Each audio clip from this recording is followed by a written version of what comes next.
Assalomu alaykum do'stlar. Bugun sizlar bilan noutbuk elamida amaliy ish qilamiz. Demak, boshladik. Siz Gemini yoki Google orqali bemalol noutbuk elamga kirib olishingiz mumkin va biz boshlaymiz. Siz kirganingizda asosan mana shu narsalar ko'rinadi. Mana bu yerda yasagan, tayyorlagan narsalaringiz. Demak, yaratish tugmasi yoki daftar yaratish degan tugmani bosamiz. Sizda 3 ta oyna paydo bo'ladi. Demak, manbalar, chat hamda studio. Birinchi manbani yuklashdan boshlaymiz. Siz nimalar yuklashingiz mumkin ko'rib chiqamiz. Demak, PDF, veb-sayt, matnli hujjatlar, video yoki audio fayllar qo'shishingiz mumkin bo'ladi va undan tashqari bemalol kompyuteringizdan o'sha PDF, Word fayllar yuklash imkoniyati bor. Undan tashqari YouTube'dan link orqali bemalol manba yuklashingiz mumkin. Uni ham ko'rib chiqamiz. Undan tashqari Google Diskdan to'g'ridan-to'g'ri tortish mumkin. Video, audio uni farqi yo'q.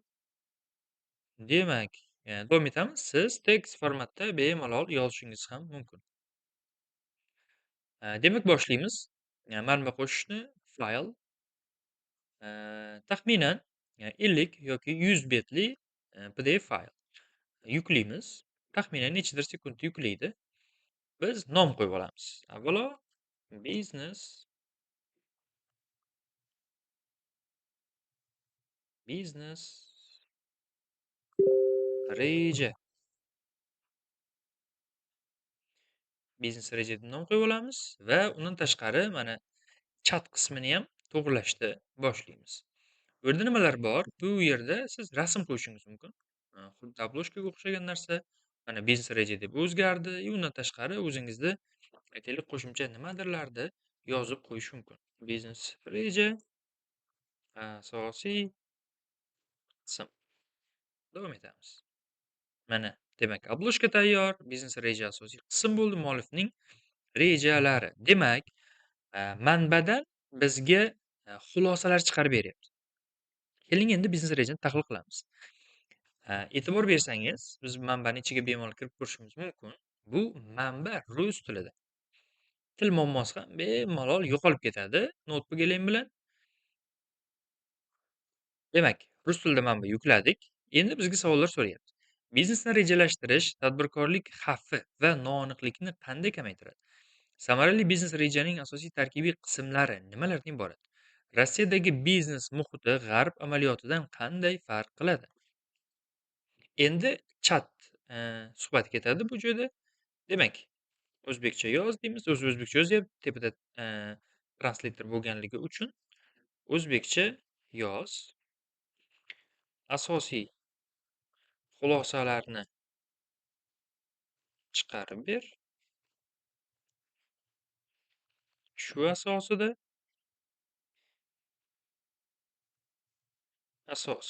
menga reja tuzib ber.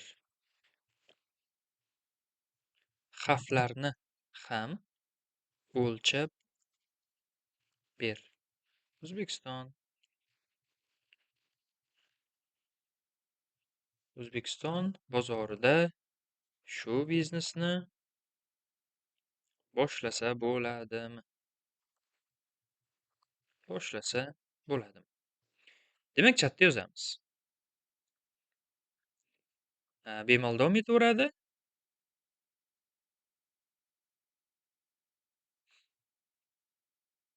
Xo'sh, ozgina vaqt oladi. Ungacha biz mana bu joyda nastroykalar to'g'rilab chiqishimiz mumkin. Endi chat sozlamalari bu joyda. Suhbatda maqsad, muloqot uslubi yoki rolni tanlang deyapti. Sukut bo'yicha, repetitor bo'yicha, o'zingizning versiyangiz bo'yicha. Ya'ni sukut bo'yicha degani qisqa, qisqa manba degani. Endi maksimal o'zimizni xulosa bo'yicha ishlaganimiz yaxshi.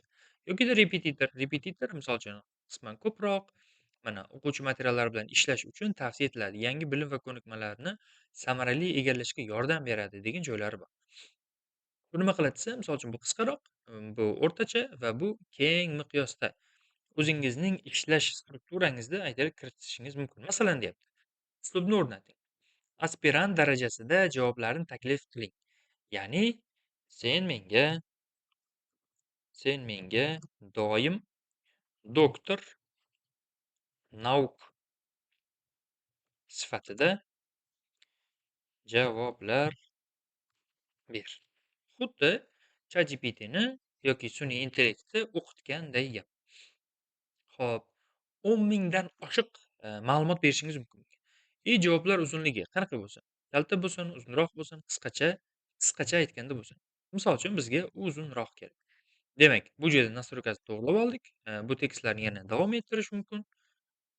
Aytaylik, ketdik. Buni ham saqlab oldik. Endi bu 3 ta nuqta nima desa, misol uchun daftaringizning sozlang deb chat tarixini o'chiring. Yo'q, bizga bu narsa kerak emas. Biz davom etamiz. Demak, biz undan so'radik. Shu berilgan manba asosida ruscha manba o'zi. Shu asosida menga reja tuzib ber, xavflarni ham o'lchab ber. O'zbekiston bozorida shu biznesni boshlasa bo'ladimi? Taqdim etilgan manba deyapti. Xuddi endi bu siz bilan sun'iy intellektdek gaplashadi, ya'ni do'stdek gaplashadi. Yuqoridagi videoda aytib o'tdik, bunda gallyutsinatsiya yo'q, bu o'zidan qo'shmaydi, qo'shib chatmaydi. Faqat siz bergan manba asosida aniq, tiniq, to'liq ma'lumot beradi. Demak, ketdik. Biznes reja tarkibiy metodikasi va nazariyasiga bag'ishlangan darslik, leksiyalar konspekti mavjud deyapti. Asosiy xulosalar: bozor iqtisodiy yordamni samarali ushlab turib, biznesda muvaffaqiyatga erishib bo'lmaydi deyapti. Demak, yana davom etamiz. Shu manba asosida biznes reja tuzilmasi har qanday kiritish uchun standart biznes reja yordam bo'limlaridan tashkil topishi tavsiya qilish. Birinchisi rezyume, biznes tarixi va tavsifi, mahsulot yoki xizmat tavsifi, bozorni va biznes muhitini tahlil qilish, marketing reja, ishlab chiqarish rejasi, tashkiliy reja va moliyaviy reja. Endi xavflarni ham so'ragan edik. Xavflarni o'lchash va boshqarish.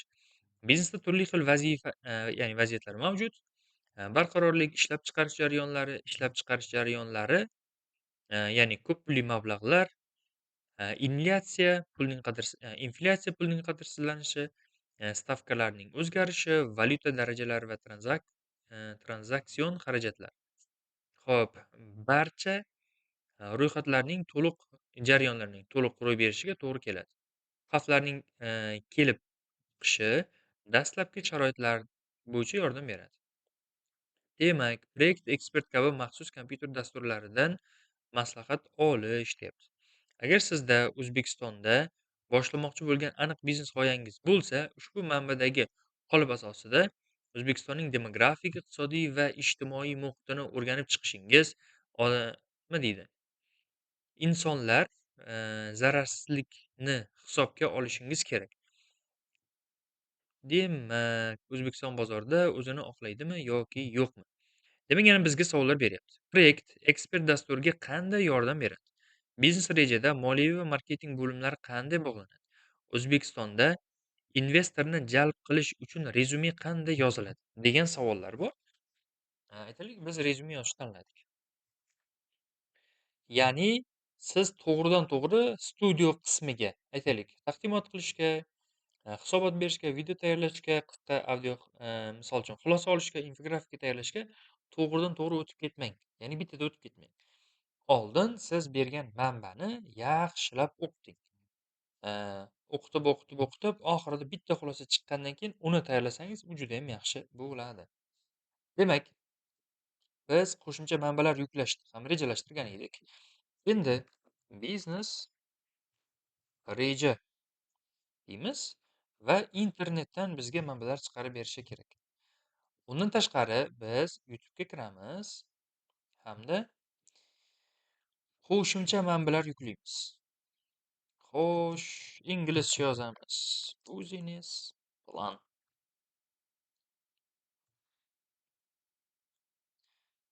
Demak, how to write a business plan deyapti. Demak, kiramiz. 12 years ago, I started my first business, and I started with. Demak, birinchi biznes uchun biznes reja qanday yoziladi?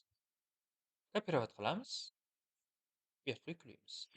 Yuqorida bizga biznes rejalar bo'yicha ancha ma'lumot chiqarib berdi va biz undan tashqari YouTube'dan olgan faylimizni ham bu joyga yuklaymiz. Demak, manbalar yuklanishni boshlayapti. Endi ularda soni qayerda ko'rib turish mumkin desa, mana e'tibor beringlar, mana bu joyda 0 ta manba degan joyi bor. Buni yopib qo'yamiz. Mana bu joyda bitta obnovlение qilib yuboramiz. va bizda nechta manba borligini hisoblab berib turadi. E'tibor beringlar. 12 ta manba bor ekan va 12 ta manba bor. Endi biz bepulida 50 tagacha manbadan, misol uchun, foydalanishimiz mumkin edi va yana davom etamiz. Hozir 12 ta manba, yana обновление qilamiz. Taxminan 22 taga ko'tarildi. Endi shu manbalardan bizga mukammal nima biznes qilmoqchimiz aytaylik. Marketing agentство ochmoqchimiz. Marketing agentligi uchun biznes plan yozib ber desak, u yozishni boshlaydi. Qatdan yozishni boshlaydi desa, biz bergan manbalarni tahlil qilish orqali u yozishni boshlaydi. Demak, manbani bitta ko'ramiz, yakuniy xulosaga kelib olamiz va keyingi videolarda biz o'ng tomondagi studiodan qanday qilib foydalanish kerakligini o'rganib chiqamiz. Demak, kutamiz. Manbalarni ko'rib chiqyapti, o'rganib chiqyapti. Demak, eslatma sifatida saqlab qo'yishimiz ham mumkin buni. Mana bu joyga. Mana xulosa qilib saqlab qo'ydi. Saqlangan javoblarni tahrirlab bo'lmaydi. Demak, biz tahrirlamoqchi emasmiz, shunchaki saqlab qo'ydik.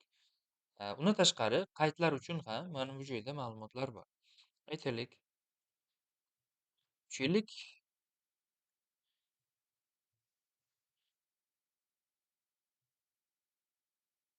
demak, nom qo'yib olamiz. Biznes reja va yozishni boshlaymiz.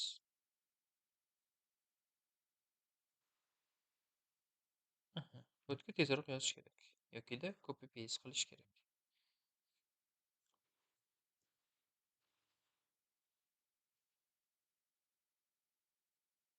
Qaytamiz, biznes reja deb yozib oldik. Bu esa haliyam, ya'ni mana bu joyda berilgan manbalarni o'qib, o'rganib, tahrirlab chiqyapti va bizga yakunda yakuniy biznes reja qilib beradi. Hozir uni ham ko'rib chiqamiz. Xo'sh, endi bu obloshkalar, manba yozuvlar nimaga kerak desanglar, e'tibor beringlar. Mana bu joyda yuzlab sizlarda tayyorlangan loyihalar bo'lishi mumkin. Adashib ketmasligi uchun. Mana sanasi bilan nechta manbaligigacha va rasmlarigacha aniq ko'rsatib turibdi. Bu juda muhim. Mana o'zinglar adashib ketmaslik uchun kerak bu narsa. Demak, davom etamiz. Professional biznes rejaning asosiy bo'limlari nimalardan iborat degan savol berdik.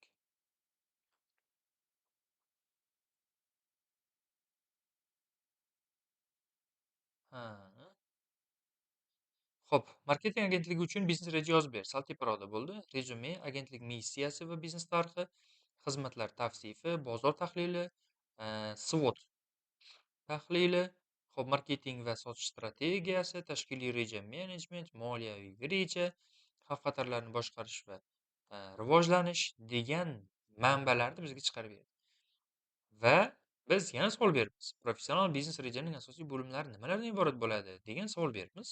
Endi biz mana berdik, ketdi. U yozib berdi. 7 ta, 8 ta, 9 ta. Endi keyingi videoda bu bo'yicha manbalarni qanaqa tayyorlashni ko'rib chiqamiz.